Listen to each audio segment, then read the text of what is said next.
Bonjour, je vous présente aujourd'hui cette tireuse à bière qui est proposée par Seb. Il s'agit du modèle Beer Tender VB310E10. Alors, elle est vendue dans cet emballage cartonné que vous pouvez entreapercevoir dans la vidéo. Et on trouve dans le carton la tireuse, un bac de récupération pour la mousse. On va trouver 10 tubes Beer Tender en sachet individuel qui vont servir à relier le fût que l'on met à l'intérieur de la tireuse avec la pompe.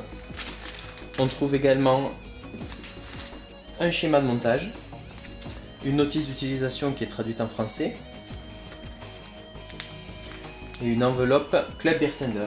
Enfin, on a une quinzaine d'autocollants qu'on va pouvoir mettre sur la partie avant de la pompe en fonction du fût qui est inséré. Voilà. Alors au niveau des dimensions de l'appareil, c'est une pompe qui fait 27,4 par 45,2 par 50,5 cm. La tireuse elle fait 5,5 kg lorsqu'il n'y a pas de fût à l'intérieur bien sûr. Et sa puissance elle est de 70 watts. Il y a un bouton marche arrêt qui est situé juste à l'arrière. Et c'est tout pour le fonctionnement.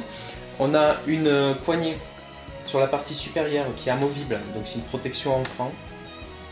Ce qui va permettre d'éviter que les enfants viennent de tirer de la bière en l'absence des adultes.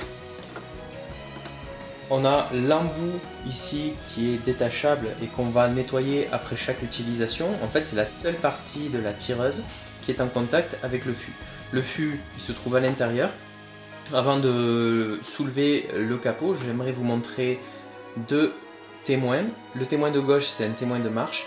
Et le témoin de droite, c'est le témoin de température. Alors, quand on met le fût à l'intérieur, il va falloir attendre que le témoin de température s'allume en vert, ce qui signifie que la bière sera très exactement à 4 degrés.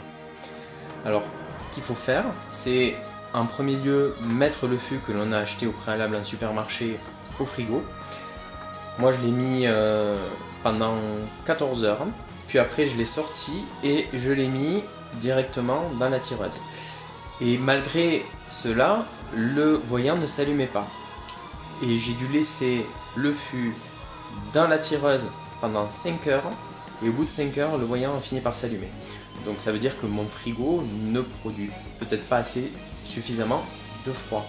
Voilà, toujours est-il qu'il faut être patient pour obtenir une bière à température optimale. En ce qui concerne le fût maintenant, donc pour y accéder, on va appuyer tout en soulevant le capot et le fût se trouve à l'intérieur. Et en fait on le relie à la partie avant de la tireuse par un tuyau donc qui est jetable et ce tuyau là après utilisation complète du fût on va le retirer, le jeter et utiliser un nouveau tuyau parmi les différents tubes qui sont fournis à l'achat. Lorsqu'il n'y en a plus, eh bien, on peut en commander sur un site internet qui est dédié.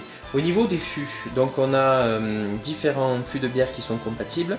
On a les fûts Edelweiss, Affligem, Pelfort, Desperado et je crois que c'est tout, si je ne me trompe pas.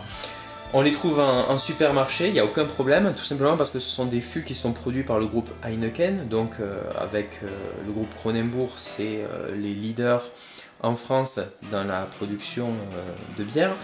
Et en fait, la seule chose à regarder quand on achète un fût, c'est qu'il y ait le logo à l'arrière où il y a marqué compatible Beer Tender. Donc voilà, après le fût au frigo, comme je le disais tout à l'heure, pendant au minimum 10 heures, et puis après dans l'appareil jusqu'à ce que le témoin s'allume. Maintenant que j'ai fait une petite présentation, il n'y a rien de bien compliqué, je vais juste vous montrer ce que ça donne lorsqu'on remplit un verre. Alors la première chose à faire pour servir donc une bière, ça va être de tremper le verre dans l'eau froide de manière à éviter la mousse. Mais vous allez voir que malgré cela, il y a quand même de la mousse. Donc je reviens, je mets simplement un peu d'eau fraîche dans le robinet, dans le verre. Et je vais faire écouler la bière, donc avec une pression normale et en inclinant le verre pour éviter la formation de mousse.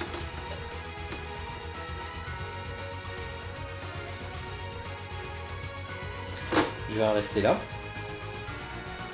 Et comme vous pouvez le voir, malheureusement, il y a beaucoup de mousse qui se forme. Alors je pensais au début que c'était lié au fût qui était nouveau et donc il fallait tirer un verre plein. En fait non, pas du tout. J'ai ce même problème qui continue à se produire alors que le fût est à température idéale et que j'ai déjà tiré l'équivalent de peut-être 1 litre de bière. Donc ça pour moi c'est ce qui me gêne beaucoup avec cet appareil, c'est que j'ai systématiquement de la mousse, quel que soit le verre que j'utilise et quelle que soit la quantité de bière que je prends. Donc après la bière elle est fraîche, il n'y a pas de problème. Après au niveau des bulles, je trouve qu'elle manque un petit peu de bulles, alors peut-être en contrepartie parce qu'il y a beaucoup de mousse qui se forme, mais au fond on n'a pas trop de bulles. Le design de l'appareil il est réussi. J'apprécie le fait que ça soit compatible avec 6 bières différentes, qu'il soit très facile de trouver des fûts compatibles en grande surface, et j'apprécie aussi que cette poignée soit amovible, donc la protection enfant dont je parlais tout à l'heure. Et enfin, dernier point, j'apprécie que la notice soit traduite en français. Après l'appareil ça reste volumineux. Le système de refroidissement, il n'est pas spécialement bruyant. On a un système de refroidissement actif lorsqu'il faut descendre le fût en température, ou alors un système de refroidissement de veille lorsqu'il faut le maintenir en température. Mais encore une fois, pour moi, le plus gros défaut, c'est ce que vous pouvez voir là, c'est qu'on a une bière avec énormément de mousse. Donc, quand même, j'ai mis un petit doute sur le fût en lui-même, qui peut peut-être avoir été secoué ou malmené en grande surface avant que je ne l'achète. Moi, je ne l'ai pas secoué spécialement outre mesure. Donc voilà, il y a peut-être un problème à ce niveau-là. Si jamais ça vient spécifiquement du fût, j'ai acheté un deuxième fût de DSP que je testerai après avoir terminé celui-là. Et si c'est effectivement le cas et que sur les DSP j'ai des bières sans mousse, eh bien je mettrai à jour mon test écrit qui est joint à la vidéo. Voilà, j'espère que cette présentation vous a intéressé et je vous dis à bientôt pour un prochain test. Au revoir.